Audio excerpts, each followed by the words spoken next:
Good evening, my friends. I want to ask you a question. Are you dreaming right now? Could all of this be a lucid dream around you? And looking at your world, you will probably say, no, it's not a dream. I'm awake. But if you were in a place like this, maybe you wouldn't be quite so sure. You could be in a lucid dream. This is ANYLAND, an app where it's a multiplayer building world for VR. You can see my hands here, and here I'm playing a future manta ray design, just messing around with the pieces there. There's my head that I made a while ago, and here's the new one I just made a few minutes ago that looks like what I look like now with a beard. Got a drum machine here, got a gong with mallets, can walk around here, and there's various art and faces and masks and things like that. Oh, you can see the shadow of what's going on over there. And this is an amazing thing because actually it's multiplayer. Different people can occupy this world and build stuff. Right now, this zone, see, it says hello, welcome, in case they should show up. But I'll create a thing. People say, is this a thing? Is it a big thing? Or is it a thing? It is a thing. Everything in this place is a thing, and a thing is made up of a lot of little pieces if you want it to be. You have these primitives to start from. I made that new head. What should I make now? There's so many choices here, and you can see we have mechanical looking things, rounded things, polygons. Let's make something with some polygons. Now I'm scaling the values in various ways here, but make it green. Then, now it's starting to look like flower petals, isn't it? Pretty soon, shrink, actually change the scale uniformly. There, we get a smaller part. Yeah, a lot of people were interested in VR because of video games, particularly violent video games where you go around blasting everything with lasers and swords and things like that. But I wanted to get into it because of artistic purposes, creative things. As you might know, I'm kind of a creativity expert. That's what I'm always studying. And suppose somebody invented something new which would expand the world of creativity incredibly. Wouldn't you want to get involved? Well, couldn't say no, because people have had a chance to paint and draw for hundreds and thousands of years. But to be in virtual reality, it's very new, and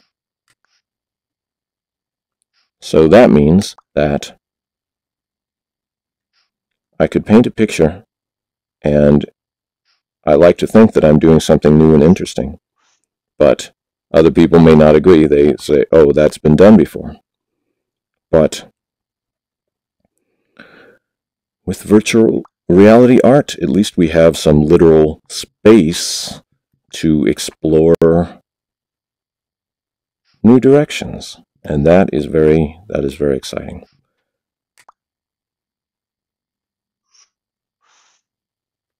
So it looks kind of like a plant, but then wait, now it's looking like a big turnip or rutabaga or something. I don't know. Doesn't have to be any particular thing, though. People always want to make things look like things, and lately, things, there it is, a thing. And lately, people keep thinking about particular commercial properties like, oh yeah, let's make Super Mario Brothers or Sonic the Hedgehog or Star Wars or all of these things. But as cool as all of those things are, I don't dispute that. I just say that if you're always thinking of somebody else's commercial, quote, intellectual property, then they own a bit of your brain, if you know what I mean. And it's fine to visit their world, but you might also want to think about what you want your world to be.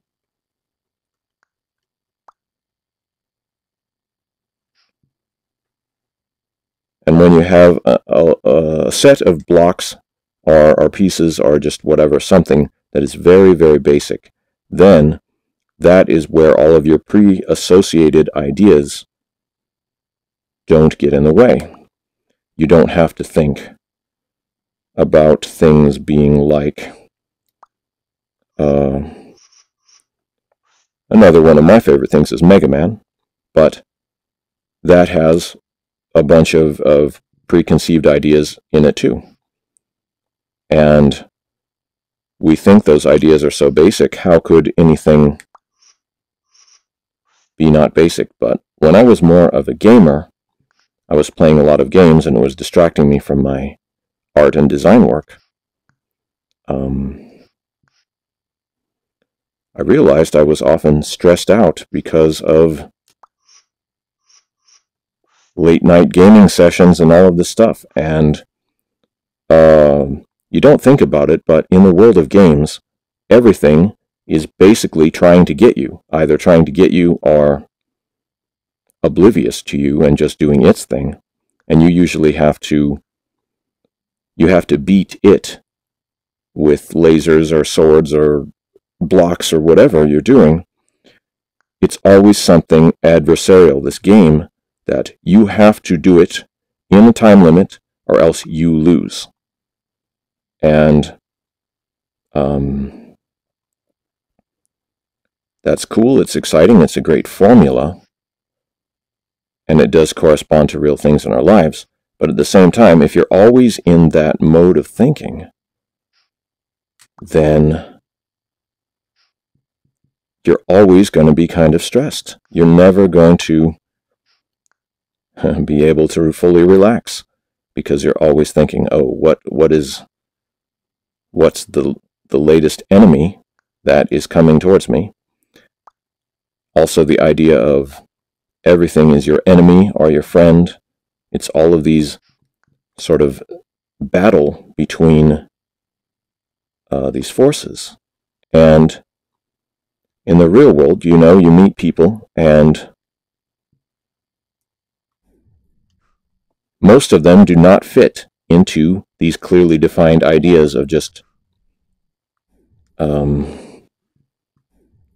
your enemy, your friend, you're a good person, a bad person, or a selfish person, or a giving person for the whole world.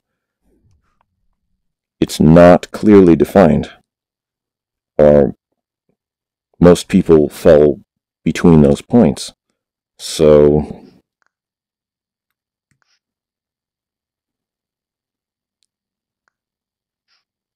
yeah, just more complicated thinking. It's good not to forget that. And here, in a place like ANYLAND, I'm working on my own private zone, but there are zones that are for everyone, where you just walk around and everybody starts building stuff. And that is brilliant. That's beautiful. And imagine if a kid, and I know Minecraft does sort of fall into this territory, but it has its own restrictions. Like Minecraft, it's all voxels, all of these sort of square things, and everything has to be voxels, blocks, and There's so many other interesting shapes out there to consider. And I love to design, for example, with hexagons, and that is popular with games when they want to show an outside or natural world. They'll have a hexagon grid instead of a hexagon grid, see, like we're standing on. I can go up into the sky if I want to. Look at this, just looking down on everything, because I turned off gravity in this zone. You can see my pyramid there, the wall. Go way up high and just look at everything. See, now it's all built on these hexagonal structures with the pyramid and things. But go back down to the surface. I was building this earlier. There's a lot of nice textures, like these hexagons, sort of like honeycombs, right? And I made these things transparent like glass or crystals. And are you dreaming? Well, if I am dreaming, it's a good dream. And since I started going into VR, I do often dream about virtual reality and augmented reality because it's exciting. It's amazing to think about. And we are on the edge here of the Matrix or something like that. But I do want to point out something about the Matrix, which is that the Matrix has a very negative sort of point of view on the idea of virtual reality. They're saying, oh, virtual reality is this terrible thing that machine monsters put us into and imprisoned us within this world. And we have to get out into the real world, or we have to, retake the Matrix back for ourselves. And that's a very empowering metaphor. But it is also a depressing way to look at the virtual world, sort of like robot phobia caused by the Terminator movies. Everyone thinks, oh, Skynet is these terrible robots coming to get us, and indeed that is a future possibility, but it's going to be a long way off, because artificial intelligence, we think it's very smart, and Siri's impressive when she listens to your voice, or these other assistants, Alexa and all of these things, and who knows, they are probably listening to our voices and analyzing them, invading our mental privacy without us knowing here and there, just in the world in general. But still, the computers do not have the sort of intelligence that we think of this world-conquering thing having. They aren't able to understand these large, complicated thoughts. They're very good at doing a specific task, and they're very good at, computers can even simulate imagination, and that is one fascinating thing. Oh, let's see. All right, got to go back to this, whatever I'm editing, because I keep accidentally moving the floor, and you can do that in here, because everything is movable. Right, what is this thing that I'm editing right now? That's one challenging thing with VR is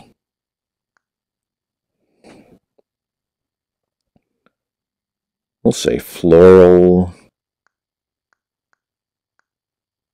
jewel art. Looks a bit like jewels, doesn't it? Oh, but wait, let's make it more like jewels with, oops, what happened? Oh, let's see, there. Take this, whoa, I made it glow. It's glowing with this pink energy now. Or, see, here's the option to make that thing glow, or that make that thing have a single light, or be transparent.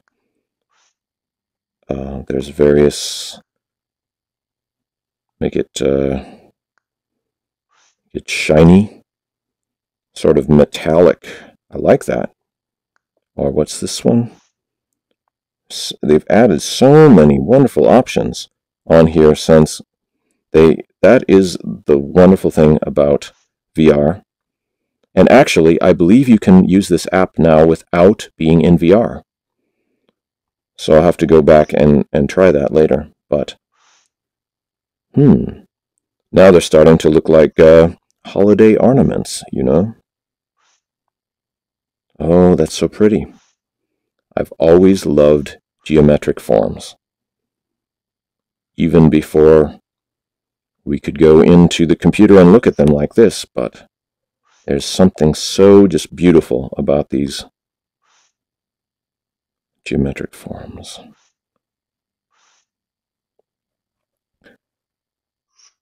They say people who love geometry, they're thinkers. They're always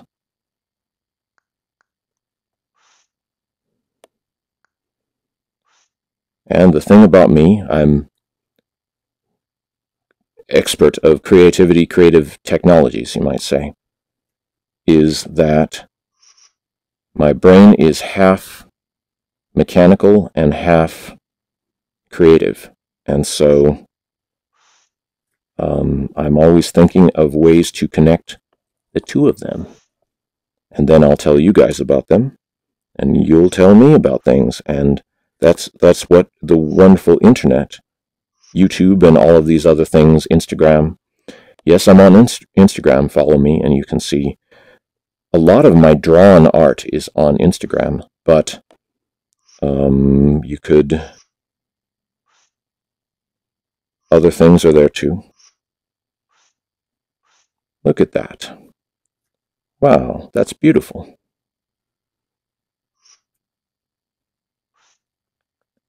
And still, this is just sort of scratching the polished surface of what is possible. Because if you notice, even though I'm in 3D, I'm still kind of thinking in a 2D way. It's hard to totally think three-dimensionally when you're so used to thinking two-dimensionally.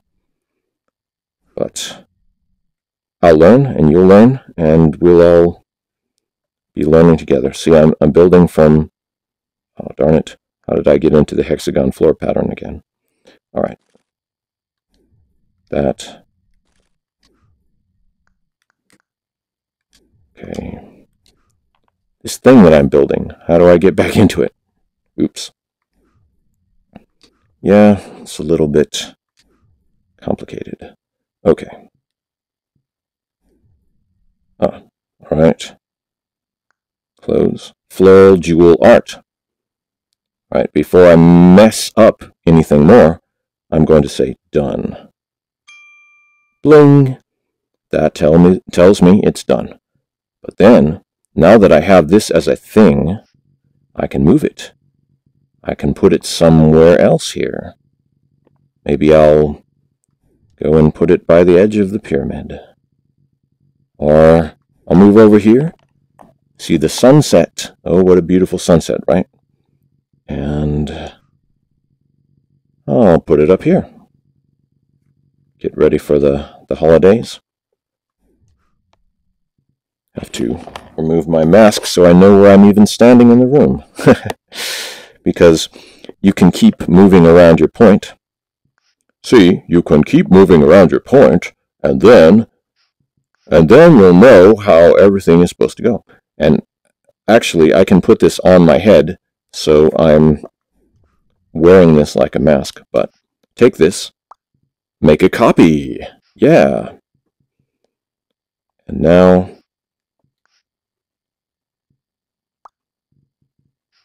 make beautiful repeating art, and yes, there is like a mirror mode for all of this, but wow. Succeeded in decorating the place, and this thing seems to be making some light, doesn't it? Sort of a cyborg turtle shell. I was trying out the new texture system. They keep adding great features on this thing. You guys must check it out, and as long as you have a PC with a decent graphics card, you can. You don't need VR to do this anymore. That was a very clever addition on their part. Oh, now the light is getting shadowed. Future manta ray, boom, boom. See, touchscreen and sliders and all of this stuff. It's been great talking to you. Please come back, subscribe. More soon.